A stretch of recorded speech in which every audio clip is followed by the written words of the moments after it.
Welcome to this breakout session. It's a workshop, and it's titled Strategies for Writing an Effective PhD Proposal. And co-hosting this meeting with me is Adebisi Teresa. I guess you already met her on Monday and on the previous days. So yeah, I would introduce myself. Then Adebisi, you could also introduce yourself. Then we'll introduce our speaker for today. So once again, my name is Fola Ogungbemi, and I did my master and PhD in Germany in the area of ecotoxicology, and I'm currently working as a scientist in the chemical industry, and I'm Nigerian. So Adebisi, please.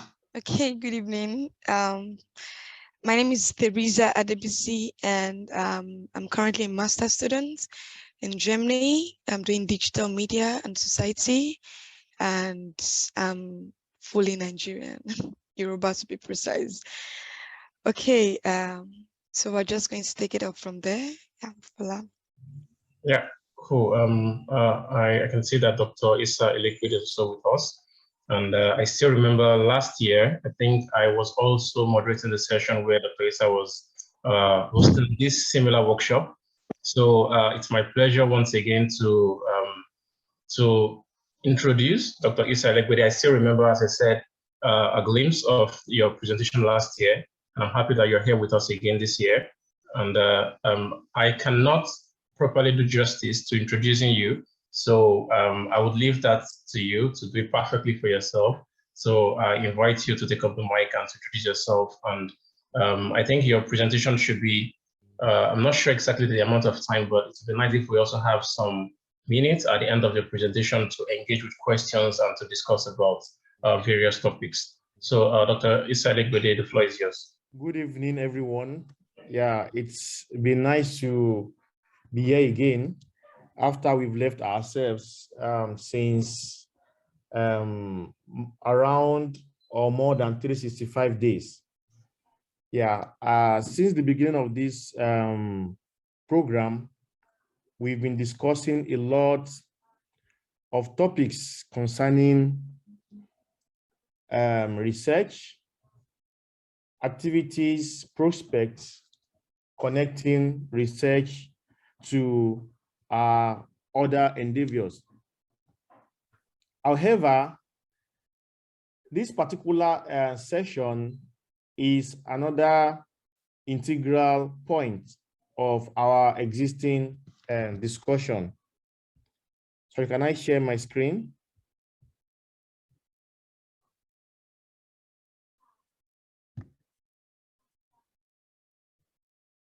Yeah.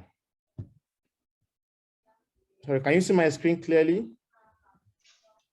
Yes, we can, but you could also make it like in the presentation mode. Yeah. Yeah.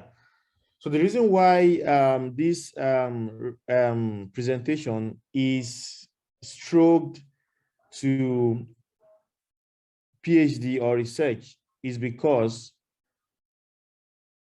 not every one of us seated here would like to do a PhD at the end of the day. However, research is something that is integral to development.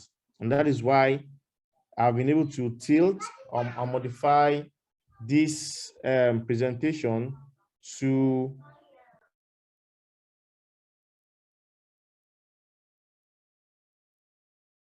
I've been able to tilt this presentation to strategies for writing an effective PhD or research proposal. Now, research proposal or PhD proposal, depending... Can I just interrupt you? So, because I know you, but and as I said, maybe you didn't get, so I didn't introduce you properly. And I think it's been nice for the audience to get to know you in a few words, just so that, yeah. So please tell us about yourself before you get into the talk for today. Thank you, sir. Okay, fine. Thanks so much, everyone. Yeah, my name is Dr. Isaelegbede. I've been based in Germany since 10 years now, and now I'm as well working as a lecturer in around topics on environmental sustainability. Like somebody said previously, I'm from Nigeria. I'm also proud to be a Nigerian. And besides, I've been opportune to be part of this community since inception, and as well a part of the board of trustees. Then likewise, I have as well been able to be part of various research projects, both including in Germany, across the EU, and as well also a recipient of NSF grants from the United States. So yeah, I think that is fine. Is that fine, the moderator? Yes, moderator? thank you very much. Thank you very much. Yeah, you're welcome. So like I said, talking about the strategies for writing an effective PhD or research proposal. Now, there are various concepts or terms used to talk about research proposal or PhD proposal, which depends on the reason why we want to carry out this research. Because some professors will not tell you bring a PhD proposal. Some will tell you, can you please bring a PhD concept note? Some will even tell you, do you have a research outline or even a research synopsis? Some even tell you a plan, a PhD plan of your research. So whichever the way those concept comes, understand that they're talking about a research proposal. And if you want to apply this proposal to PhD, then you know it's a PhD proposal. Now, besides, it could also be considered as a document or a blueprint to outline your future activity for that PhD that you want to do. That is, outline what you want to do. Like it said in the concept of PhD proposal writing, that it is a journey of would, will. It's not a journey of was, where. Now, besides, it's also like a framework of what you're going to do. And as well, it talks about ideas that a researcher or the objectives, approaches that you want to explore to doing the research, and even indicating the time, the resources, and telling us your possible findings that you get. So now coming to the definition critically. So it's a PhD proposal is intended to convince the committee or your professor that you have a good research project that you want to embark on, and that you are capable to the extent that you'll be able to outline all activities from starting from inception down to the end. And it should as well talk about all critical components in the process, including giving out adequate knowledge, information that the committee or the people in charge want to hear and as well for them to be able to read and understand what you want to do. Now, the component of a PhD proposal or a research proposal. Number one, it should answer questions around what, why, how, and when. The first thing is what the students, what you plan to do. That is, what is that problem you want to solve in your PhD? So you'll be able to outline all the problems that you would like to solve, to tackle, and also why you have proposed this research problem. That is talking about the relevance, significance, values, including the importance of your PhD research. Now, apart from this, to also tell us how you're going to propose or how you're going to perform the research, including talking about the statistical methods that you're going to explore and how you intend to do this work, having a clear plan that will now entail all the different components.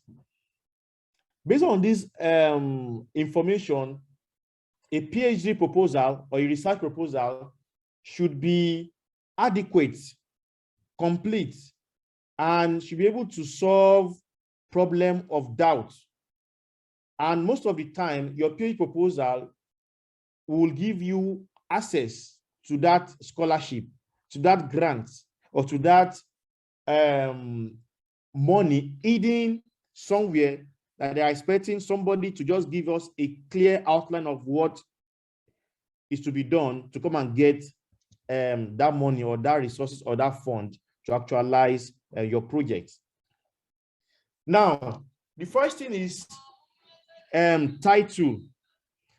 Now, for a PhD proposal or for a research proposal, you should have a concise title or a title that can describe itself.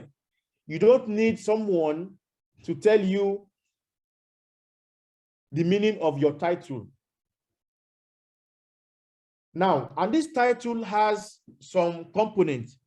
The title should be concise, informative to the extent that it should show what you are going to solve, or even relationships between your subjects, and even to show dependent and your independent variables that you're going to use in your work.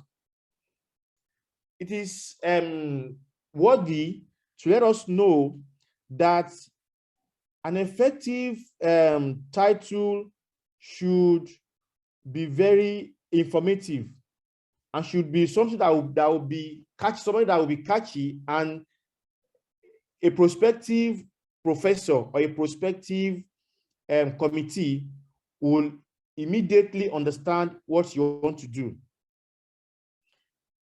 Apart from having a title, it is crucial that an abstract follows.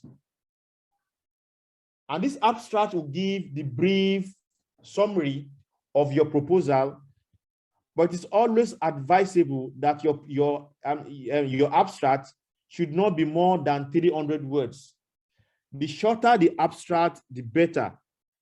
Some experts would say a 150-word abstract is the best, while some will say a 250-word abstract is amazing. However, it is advisable that it shouldn't be more than 300 and it shouldn't go below 150 to be able to capture the key concept of your work. So the abstract should include brief background, should include your research questions, including the justification of your study. If you are working with a quantitative research, it's important to state your hypothesis clearly. However, if you are working with a qualitative research, it is as well relevant to clearly state your research questions in your abstract. However, if you are also working on a mixed method research that includes qualitative and quantitative methods, it is important to clearly state that you are exploring that. Besides, it should briefly talk about your method, including your expected findings. Now, after having that abstract, the next thing is to now introduce your committee, your professor, or your prospective reader into the scope of your PhD or research proposal. Now, the first one is it is important to talk about the research problems, because research problem will give the reader an insight of what you want to do. And this research problem is often considered as the purpose of your study. Like there's a saying that a life without purpose is meaningless. You should be able to tell us the purpose of your research. That would be like an invitation towards continuous perusal or continuous reading of your proposal. In a stepwise context, you should give a context and set of stages for your research questions in a way that the reader is going to capture the importance, the relevance, and to be able to understand why you want to do the research. In continuation, presenting your justification is very key. So you need to have the rationale for your research and to clearly indicate why you want to do this research. They want to know, do you just want to do this research just for doing sake? They want to know the justification, the rationale, including answering the question, why is my research worthy of embarking on? Then under this aspect, you should mention issues or problems that you want to address. And these have been advised that it should be done with facts and data. Look for facts, look for data, even if you don't have any data, even if your research is novel, try as much as possible to even do conversations with colleagues or with experts or with senior professors or senior colleagues that you think might have an idea. So you can even mention that based on your findings, you have found out that these are the major problems with some facts. You can even say based on past or personal communications. That is usually a great point towards getting you adequately scored with IMARC. Then recognizing those variables that you're going to use in your experiment, including your dependent and your independent variables. Like I mentioned earlier, researches could be either qualitative or quantitative. Whichever the one you are exploring or embarking on, try to state your hypothesis clearly with explanations or probably theories that you want to use. In addition, give your research boundaries, because the reader or the prospective professor might be thinking, you have not explored this, you are here to explore this. You should be able to give limits. Tell them the boundaries of my research, the limit of where I want to go. I'm not going to go beyond this level because of this. For example, you are working on ocean sustainability, and you want to focus yourself on livelihood of fishermen. So you're able to state that I am focusing my research, I'm limiting my research to stages around small-scale fisheries, and tell them the reasons. You could mention factors such as resources that include time, financial resources, and other resources. Or even you can even mention regulations, that due to regulation issues, you are not going to go beyond this level. And lastly, it is also important, but not compulsory, to give probably definitions of concepts. To say, okay, probably you think the prospective evaluators or committee might not understand some concept. But to be able to do all your homework critically, try to put some concepts in the introduction. Now, the next thing is literature review. Some professors think it will be too voluminous to allow you to write a literature review. However, some believe that your literature review should be part of your introduction. However, depending on whichever requirement that is asked, make sure you have a section for literature review, even if it is a page. Now, this literature review will be able to even give you a balance of understanding the state of the art. And what are the attributes or functions of these aspects? Number one, it will ensure that you are not restating what is already done. It will show that you are analyzing or you are reading literatures and linking literatures to what is known. Then number two, it allows you to give credits to originators of different works. For example, you're talking about doing a research on small-scale fisheries. You're able to give credit to researchers that have worked on this topic and try to demonstrate your knowledge of the research problem you have outlined in your introduction. If you just say, okay, fine, this is my research problem, we should be able to demonstrate how that research problem has been treated in literatures, including giving theories or issues that are connected to your research questions or hypotheses. Now, it is also important to critically understand towards synthesizing and integrating your topic to past literatures, not to just copy and paste. No, understand the theories, the literatures, then blend them with your work. And as well, literature review will give you that innovative approach to be able to incorporate your own idea that, okay, Mr. Faletti et al. did this.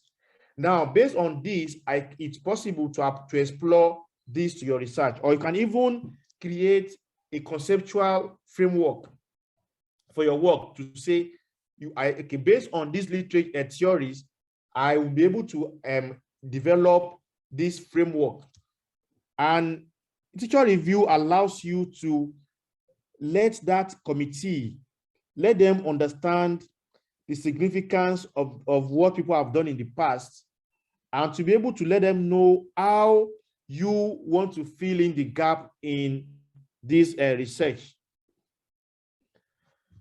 Now, we have been able to swim through what people have done. We're able to swim through understanding our problems, understanding your research questions, hypotheses, or even your theories. The next step is to talk about the method. Now, method section carries a lot of marks when committees are assessing your PhD proposals, because it should give them the clear overview of what you want to do and how you plan to tackle your research problem, including talking about your plan and describing your activities in a format that you want to adopt towards completing your research. Now, there are various ways you can adopt towards writing your methods. It is possible to write them in sequential order to say, okay, fine, from inception down. Or you can use subheading approach to say, okay, fine, starting from what you want to do, talking about your location, your research instrument, how you're going to collect your data, including writing how you are going to analyze the data down to the level of writing your results. So now the principles behind this section that we're talking about is that you should load the committee with enough information, enough approaches, enough method that you will use to explore the research. If you are working on a quantitative research, talk about processes you will use to analyze your data. And if you are talking about quantitative research, talk about, elaborate on the process that you use to actualize this. Critically, your data. There's a popular saying that data is life. You should be able to tell your committee that this data will be collected using this approach. And as well, data will be collected in this form, and always give justification why for everything you mentioned, so that they'll be able to get full assurance about what you want to do. So in addition, the experimental design is key. Some experts will say, before you write your method, you should do a schematic analysis of your experimental design. Whichever the way you want it, it is important to make sure that you sketch your experimental design so that they can see what kind of design you want to explore. And majorly your participants, your objects. If you are to sample 500 people, mention it there that we are sampling 500 people. Then what method are you going to use to sample? Which method are you going to use to do your questionnaires? If you are doing a laboratory research, tell them we are using 5,000 rats. We'll be feeding the rat with these chemicals. We'll be doing this to test this. It has to be clearly stated. So that procedure should be stated to the extent that another person can pick up the proposal and follow your step. Then besides, for research, you put your results.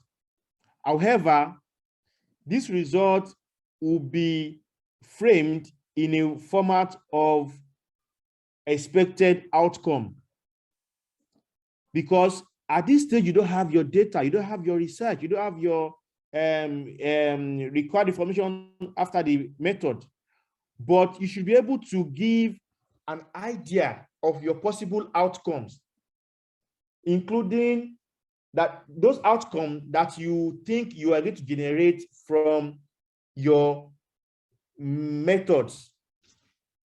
So this stage, the result or expected outcome stage, the strategy to write this is, you can go back to your objectives, go back to your research questions, go back to your hypothesis.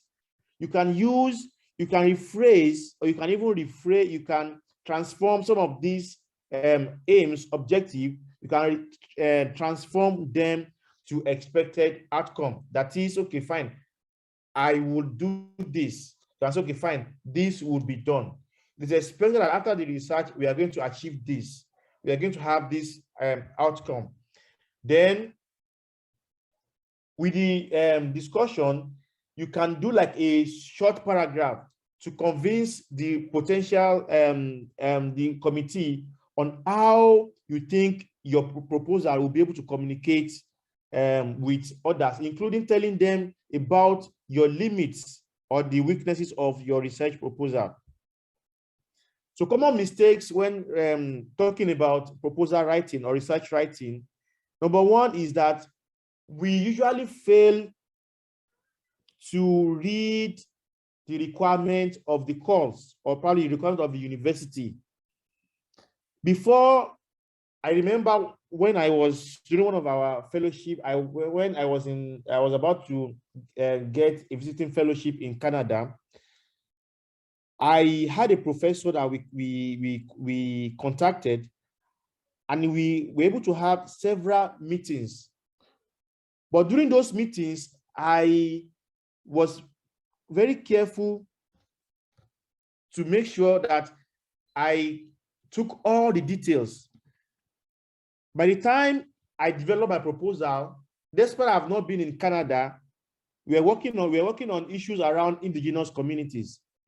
The professor, I didn't know anything about indigenous communities in that region. We work with the Mi'kmaq community in Halifax, in Nova Scotia. And you hardly get some of these materials online. But because of our discussion, I was able to capture a lot of information, even down to recording our conversations. By the time I developed that proposal,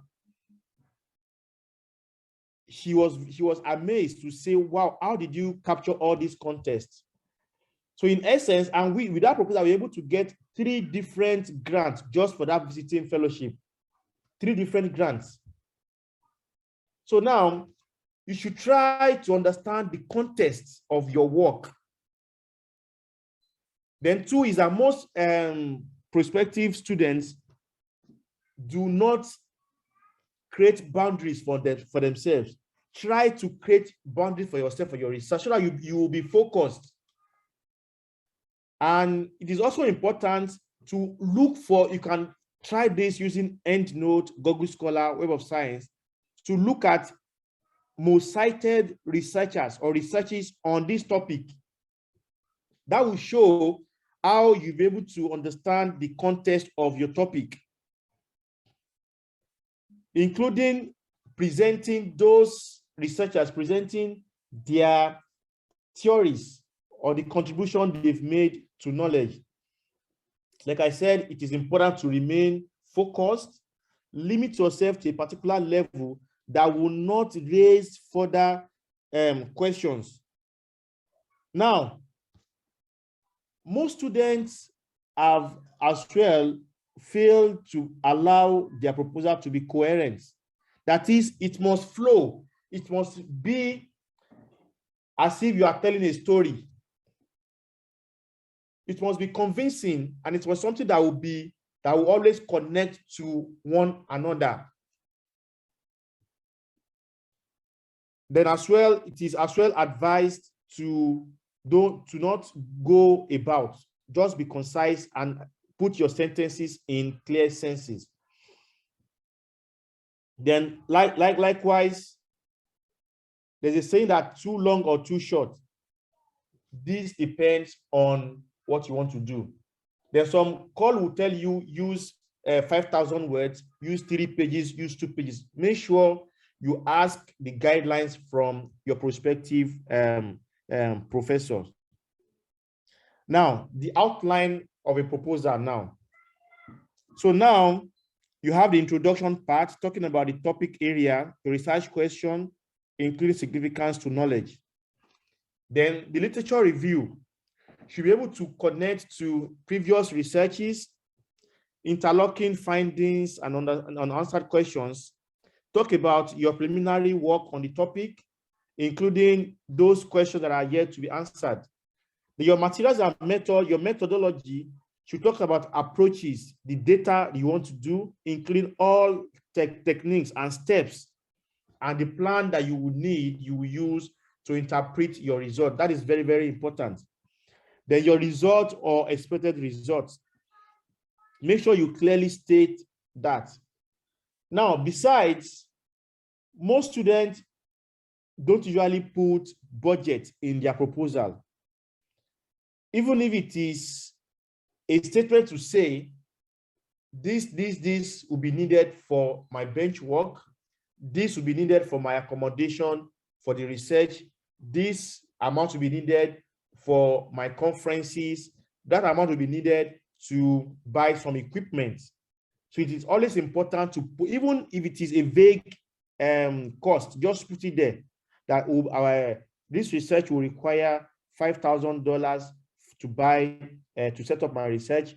And you have to do breakdown of all these items. It is important, and this will give you a very strong score.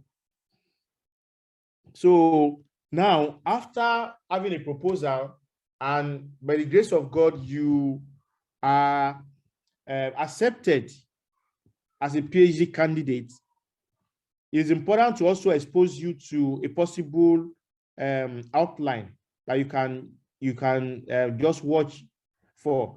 So number one is you have the introduction starting from my right, introduction, the study area, the research questions, that is the findings, then significance of the to knowledge, literature review, your previous research and others, including your preliminary work, and down to methods, your plan to interpret the result, your discussion and conclusion, and lastly, your bibliography, that is your references.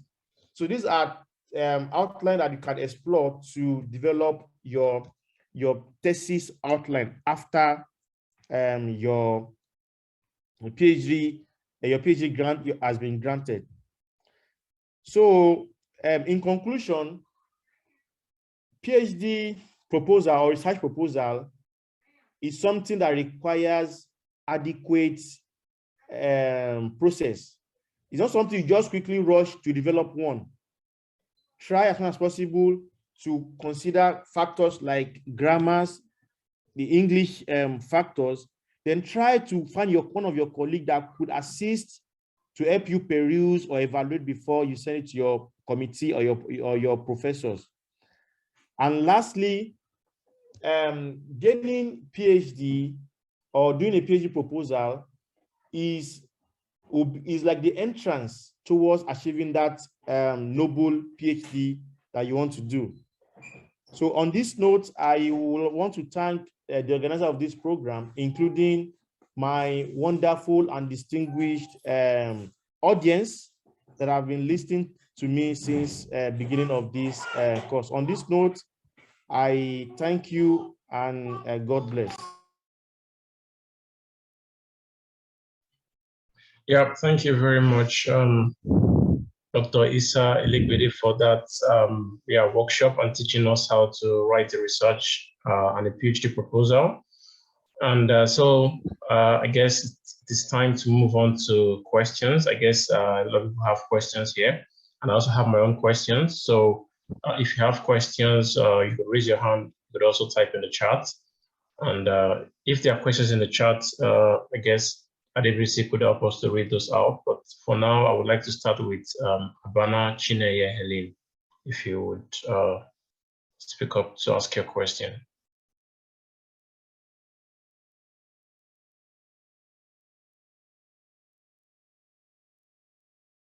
Chineye Helen, are you here?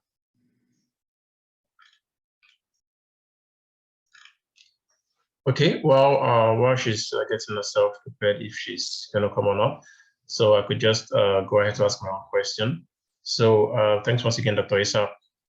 Personally, before I moved to Germany, the biggest challenge I had with writing proposals was that it was difficult for me to come across or to find research topics that were relevant, because considering that in Nigeria today, or that a few years ago, I don't know how it is today, that the scope of research was limited.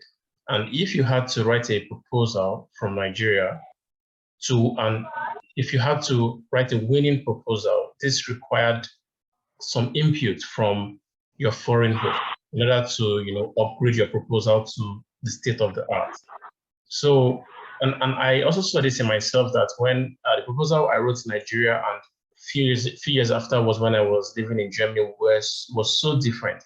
So my question is, how would you suggest or advise us to overcome this barrier or challenge in writing proposal when we are in an environment with a limited scope of research? So thanks so much. So you mean how to get ideas about topics, right? Yes, that are relevant, that are relevant and that can win proper fellowships. Yeah, very good. Thanks so much. Yeah. Firstly, you need to understand the reason why you want to do a PhD. I don't want to dwell into that before doing my research. Now, PhD, like some people will call it, they call it PhD, permanent head damage. It's something that will take away a lot of things from you, down to some of your friends. It can even go to the extent of taking your love life from you.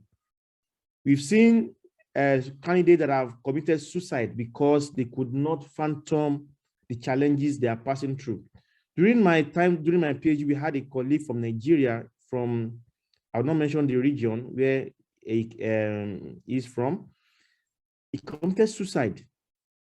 And because he could not understand the situation, he is not getting support from your professor.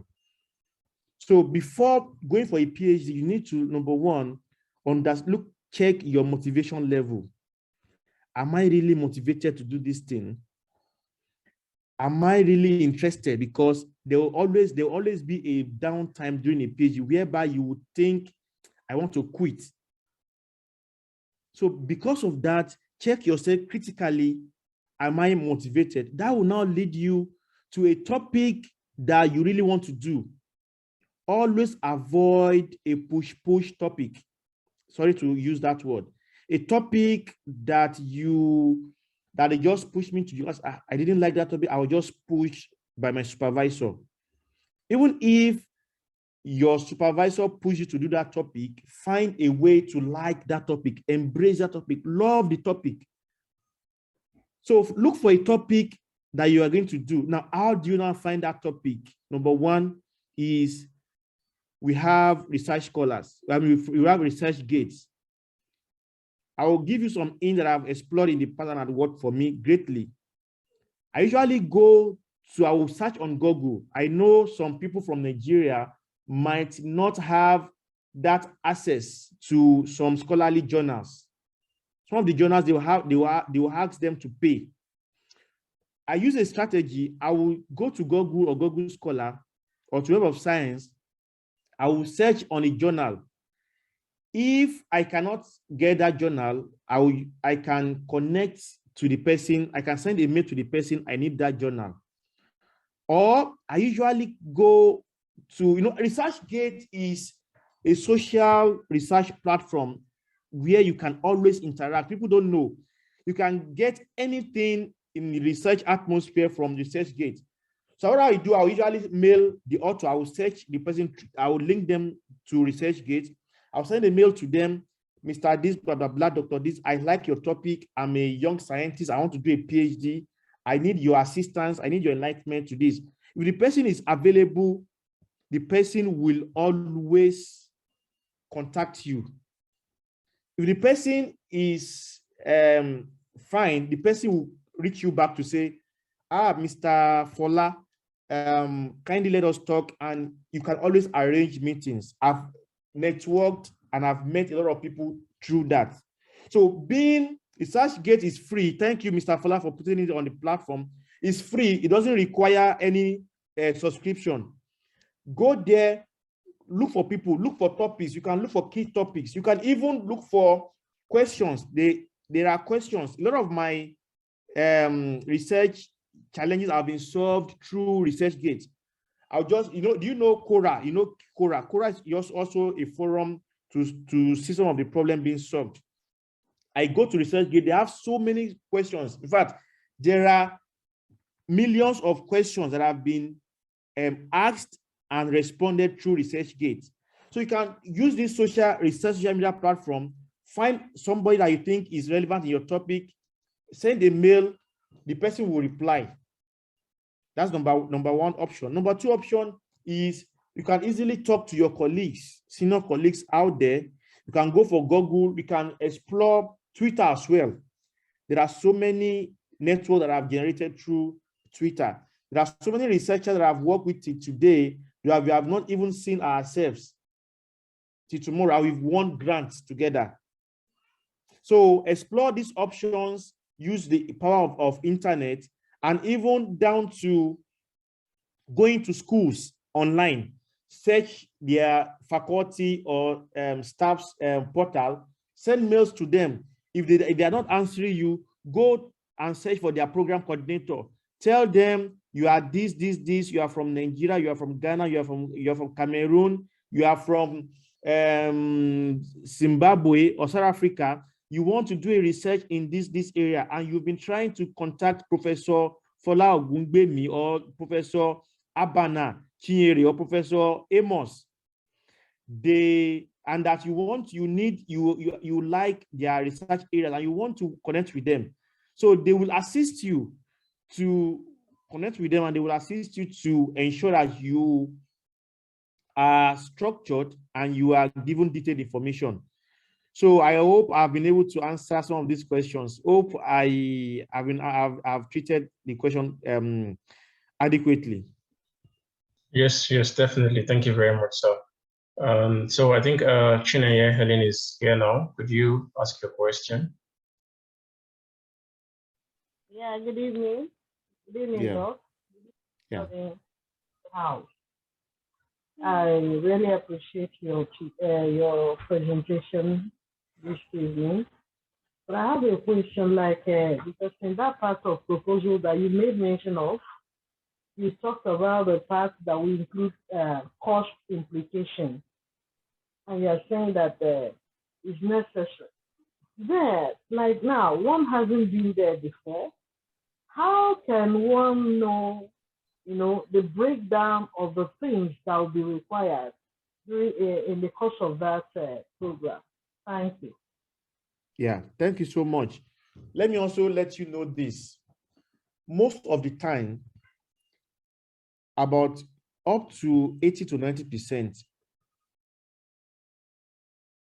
situations, your topic or your process in your proposal would not be the same when you're about to finish. If you bring your proposal and compare that proposal with your final PhD thesis, you will see a lot of contrast, meaning that they are not expecting you to give them the true or probably how it's going to be in the real sense. They want you to give justifications based on literatures. Like at this stage, you need to critically work on literatures to be able to find what you want to do. Now, based on the cost, you're able to give a clear plan or procedure of your methods, materials and methods, or your methodology. Those methodology will require some items. For example, you know that we are going to use 10 rats to experiment this thing in a laboratory. You can go to Google the cost of rats in this. We're going to use test tube. We'll use conical flask. We're going to use this. You can do some of this. So they will be highly convinced that, man, this person is prepared for this research. They know that that cost that you have put there is not what you're going to use. So besides, you are going to a graduate university, a graduate school. To be able to mention that, fine, during my PhD, I will need blah, blah, blah for my insurance. I will need blah, blah, blah for my cost, my school fees, down to telling them I'll use this software to analyze my work. This software costs $5,000. Just put it there. They might even have that software for you that they're going to give you. Even mention that this system, this research proposal is going to, this research is going to require this requirement. So just do them based on what you have outlined in your materials and method. You can go to Google to search. You can even call your colleagues that, okay, how much does this cost to get this software? How much does it cost to go for a trip to distribute questionnaires? What does it cost to go for a conference? Also mentioning that I will be going for a conference. You can even look for a conference probably that is on annually. I would like to go for a conference, annual conference that will be done, that will be of this society. You might not mention the exact type because you don't know, by this society of this. And you can put a cost there. They know that by that time, the value of that cost, the travel cost, will change. So it is important to always put an average budget and justify the budget that these are what you're going to use, so that at the end of the day, they'll be rest assured that this person really understands what he or she wants to do, and you have high chances of getting there. Now, another thing about PhD proposal is that sending proposals is dependent on the requirement of the university or the professor. Some university will say, write a proposal and send it to the board. The board will evaluate and get back to you if you are accepted or not. Some will say, okay, meet your professor to outline the proposal. Then from there, you are going to get, you are going to apply, and you're going to have your professor's recommendations or approval letter or support letter. So whichever way that you're going to use, don't be disappointed if your proposal haven't done all the protocols outlined, haven't prepared a detailed proposal. Don't be discouraged if your proposal was rejected. Use it as a point to prepare harder and to do more. Perhaps if you are rejected, you can ask them that you would like to know the reason why you are rejected, and so that you can prepare towards getting a better opportunity after that. So Dr. or Mrs. Chinyere, hope I've been able to respond to your question. Yeah, thank you very much. Yeah, you're welcome. Yeah, thank you very much. So just to remind you, if you have questions, please feel free to raise up your hands. And Adebisi, to be nice, if you could also read some of the questions in the chat at the moment. Yes, I mean, we do not really have questions, but for the few ones, so Love A has question. She says, how do you ensure that your proposal carries you through the 3 years of PhD? Sorry, I don't understand. Asking about the proposal, that how do you ensure it carries you through the 3 years of PhD? So probably she wants to do a PhD for 3 years. How do you ensure the proposal carries you through? Okay, you mean in terms of the cost or the resources? Yeah. I think she's referring to everything, cost, resources, and... Okay, great. Now, I made mention of something previously, that you need to understand the scope of PhDs. For example, in Germany, it's average of 3 years. It's also possible to spend more than 3 years. It's possible to spend more than 4 years, depending on resources, availability of professors, support from professors, including your own emotional or psychological quotient. So now, based on that, for example, it is stated in the PhD program that this program is for 3 years or 4 years, which means that could be the minimum years that you're going to use. However, it is advisable to prepare your proposal based on the 3 years, and you can always add +1 because of some unforeseen situation that might come on board. So try as much as possible to work based on the guidelines that is given to you in the university, probably university graduate school and others. And before you write, make sure you send a mail to the coordinator of that program. If your prof is not probably answering you, probably he or she is busy, try all possible means to connect to the coordinator. I'm sure they always reply. They will reply you. Tell them all, ask them all bothering questions. They are always ready to reply you. Some will even give you generic messages to say, okay, fine, these are the full guidelines of our PhD. So work based on those guidelines and try to try to ask those questions. However, try to work on the requirement from the PhD. So prepare, if they say it's 4 years, prepare based on 4 years. If it's 3 years, they say prepare your work based on 3 years, so that you will not think, they will not think probably you don't know what you are doing. And in terms of resources, try not to go beyond what the school wants, or what the graduate school wants, or what the university wants. Go work within the limits. Like I said, you can easily contact people, you can easily contact, you can even tell the coordinator, will he or she be fine if they can send you present PhD colleagues or PhD students.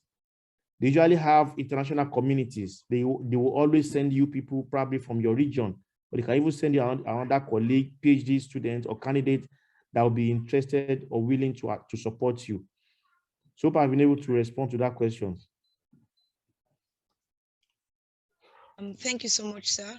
We're going to take the next question. She has a follow-up question, and then we can go over to Babajide Faleti to ask his question directly. So she says that if your research proposal, if you're working under a professor in his projects, do you have to still have a research proposal? Okay, fine. So now, PhD comes in various forms. Okay, let me highlight some of those forms now. Number one is that it could be a call. They've already secured the grant, the resources to use. They will now send a call or an advert that, okay, fine, we need candidates to do this project, which you can apply. And if you are fortunate, you can be accepted. Yeah, number two is that school has just funds they want to give to small number of PhDs. You can say, okay, fine, contact a professor to outline or to design your proposal, then apply to the graduate school. They will now bring independent evaluators or committee to grade you. And if you are as well fortunate, you will be accepted. Now, professors can also have his personal grants. There's no project, or there's no ready-made proposal on it. He has a grant ready, but he wants students that will be able to work on that grant. So you just mailing the professor, Professor Fola, how are you? Blah blah. I'm this, I'm that. I like your topic based on this. I would like to work with you based on my background and this. And if you are fortunate, he can say, oh, let's have a meeting. After the meeting, you can discuss, and he or she can say, okay, fine. Mr. Fola, I have a grant. It is possible to apply your proposal to my grant. So PhD comes in various forms. Like in Germany as well, we have the traditional PhD, the doctorand PhD, we have the structured PhD. And I think yesterday, Dr. Bette Seffert gave a presentation. She was the coordinator of our PhD program then in Cottbus at BTU Cottbus then, before she went to Falling Walls and now to the place she is now. So it doesn't have a particular form. However, it depends on the professor. The professor can tell you, okay, fine, take the proposal. So some might even tell you, I don't have funding. If you can secure funding, come and meet me. I'll be able to supervise you. I've seen a professor that told me before that go and bring the money. You bring the money, you send it to my laboratory. I will now be giving you the money in bits. So there's no clear direction to doing a PhD. It depends on the situation. It depends on the available resources, and as well, it depends on your professor. Then also, let me chip in this. Always pray to God to have a good professor, because that professor can make you and can as well destroy you.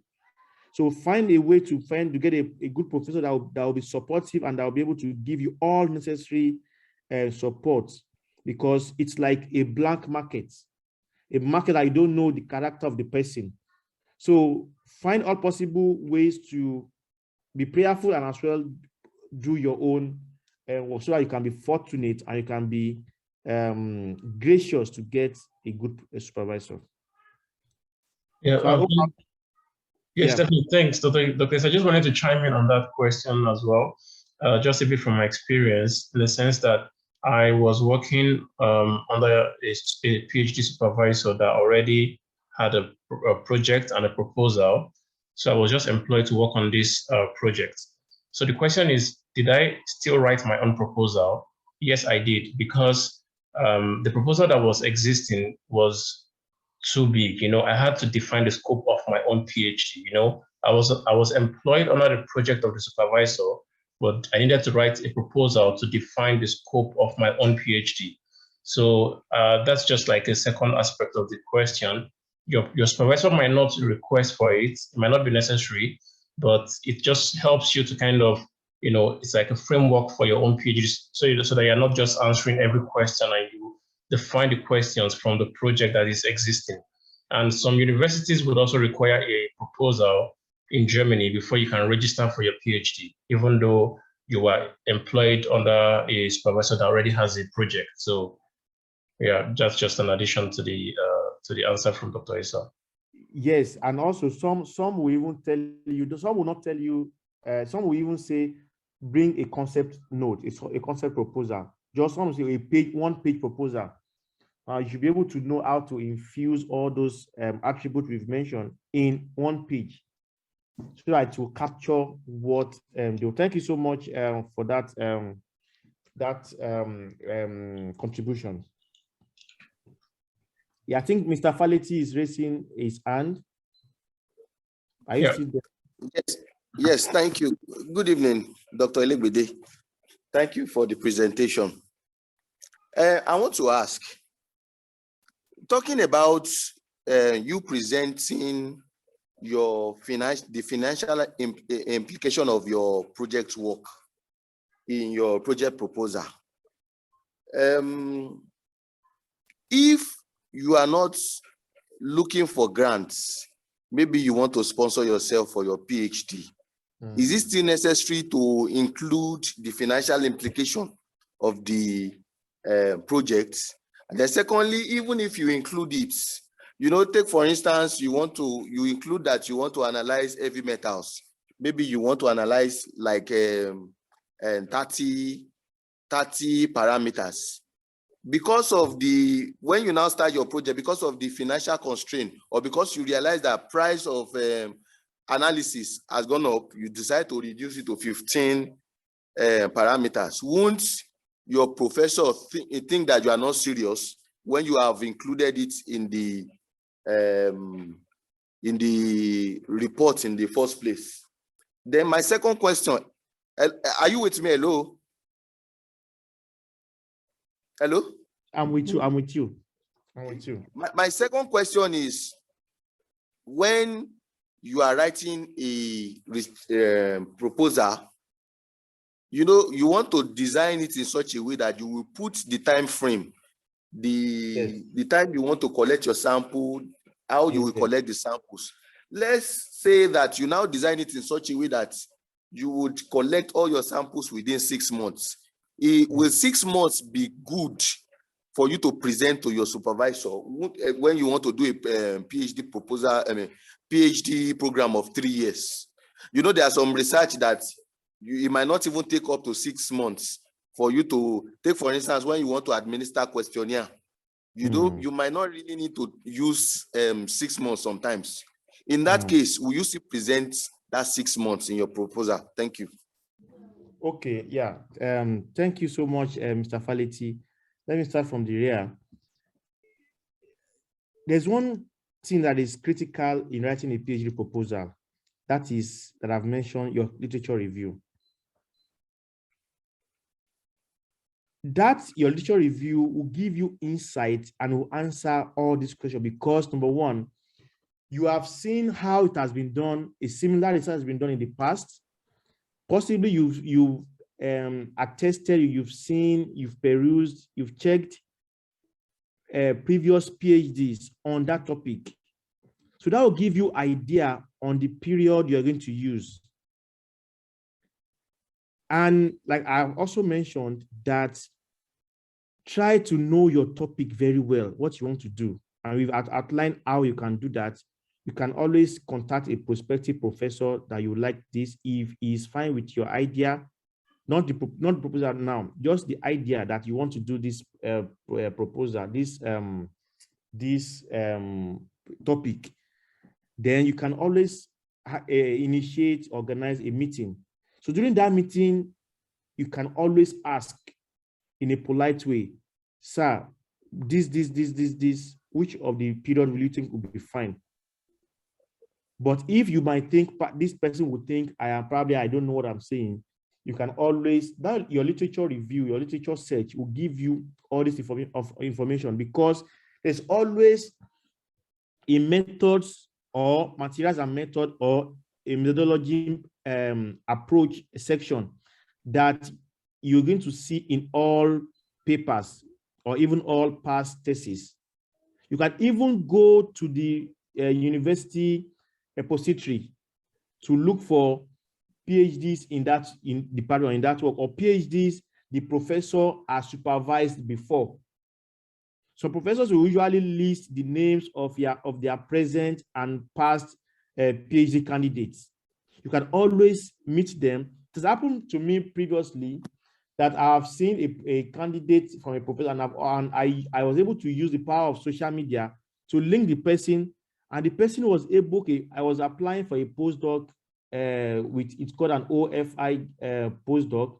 So the postdoc has a connection between the United States. You have to choose between Canada and other countries, Canada or Germany, Canada or France, or Canada or US. So I was able to meet a colleague through online. She's from Greece. Yes, I was able to meet her to discuss with her about the postdoc application, the requirements of that professor in the US, and what the prof really wants. So through that approach, I was able to get how to structure my proposal. So you can always use any approach that comes to your way. However, all these things will be answered through past or similar projects that you can always adapt. So secondly, is that you're talking about putting detailed information on your proposal, such that if it changes, won't it be a problem?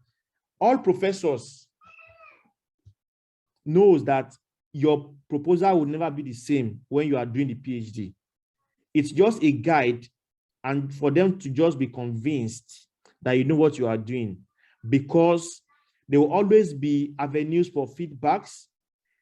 There will be avenues for contributions on your PhD, during your PhD. There will be avenues for you to go for conferences to get feedback, avenues to have reviewers on your work.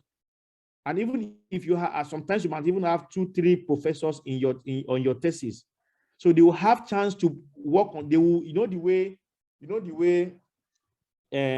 ants march on food. They will march under your work to the extent that they will scatter it, that it will be totally different from what you think you have before. So all those things, don't be too bad about that. They will be sorted out during the course of the PhD. And even if the university or the lab, the department doesn't have that adequate fund, they can always support you to get additional scholarships or fund. They can always find a way to find money to accomplish your project, even if you don't have enough money. Now, back to budgets. Now, most universities don't ask for budget. However, to write a convincing and effective PhD or research proposal, as stated in the title of this presentation, it is important, but not compulsory to put the budget.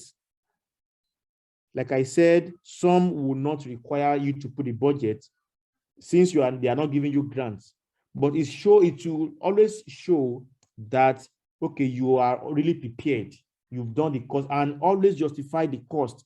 Even just put the Google, that place you got the information that one rat, mammalian rat is sold for $5 or €5. Just put the source there that, okay, I will require this software cost at the rate of $5,000. Just put a footnote and put the link there. You can say, okay, based on the findings you got from Amazon or from this website, you got the software to be this. So it's always good for you to put that. However, most people, most committee don't require that.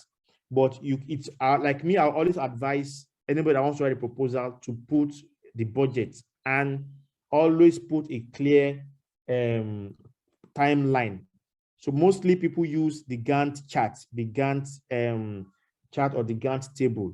Search on Google, you can put, I will put it on the chart. You can always put Gantt, G-A-N-T-T, Gantt chart. So Gantt chart will allow you to outline your to put your outline, your timeline critically. So Mr. Falete, hope I'm able to answer your question. Mr. Falete.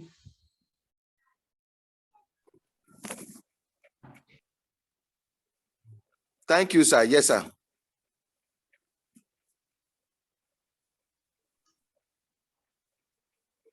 Okay, we thanks a lot, Dr. Isa. We have few minutes left. If you have questions or anything you want to ask Dr. Isa, or if you want to just discuss generally, you could feel free to ask.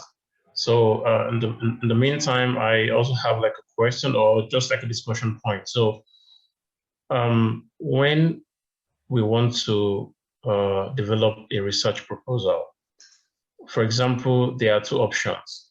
It's either you are developing a proposal from a knowledge you already have, which is maybe from your master thesis or from a research you've done before, and you can already identify the gaps in that research. And from there, it is somehow easier since you are familiar with the literature, right?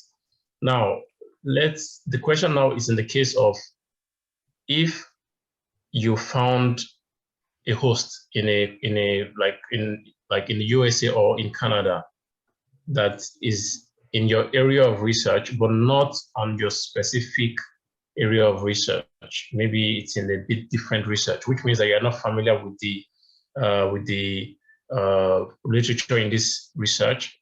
And this is also the situation in which many intending PhD students find themselves, because they find a research host abroad and they need to write a proposal on a topic where they have no idea about.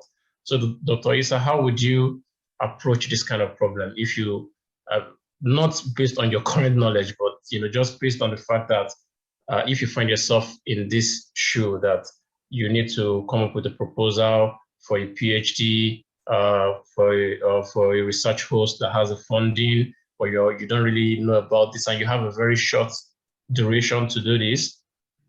And so what would be the specific steps you could take? And also, how would you approach the writing? There's this IMRAD.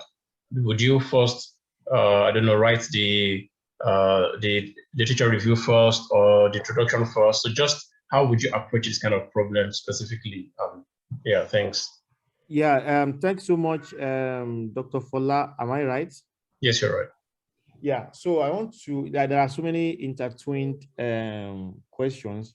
So the first one is, if you want to write a proposal and you don't have like a clear, you don't have a clear direction on how to write a proposal. Am I right? Yes. Hello? Yes, you're right. Yeah, so I would like to say that number one, I've also mentioned this, that always look at the guidelines in that school, in the university, the PhD guideline on how how you are to write, the requirement they really want. If you can't see it on their website, send a mail to the coordinator to say, okay, fine, these are things you need. Now, writing the PhD proposal, the PhD proposal requires you to follow the steps that I've mentioned, starting from arranging them based on the title, abstract, introduction, literature review, methods, expected outcome or discussion. However, it is important to know the order of writing and order of presentation.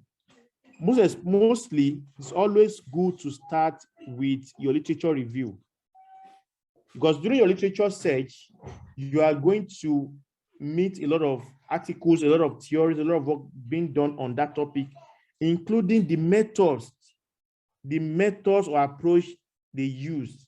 So based on that, you will be able to use them in your own method to be able to critically or stepwisely or sequentially or cumulatively outline all your methods and materials and methods in your method. So after that, then you can then go back to write your introduction, your abstract, then you can then finalize your tentative title. So writing your page that I've said requires you to do a lot of literature search, because it is not your work. You just have the idea, and I want to check how humans can cope with monkeypox. You could start with a research question.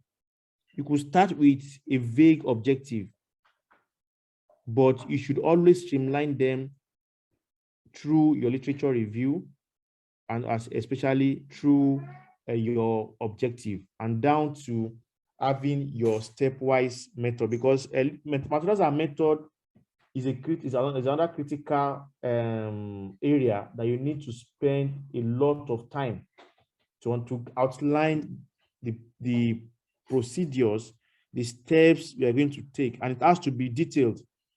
So I mentioned previously that this area will include down to talking about your location, where you're going to do that research, where you're going to set up your research, down to how you're going to collect the data, down to what you want to solve.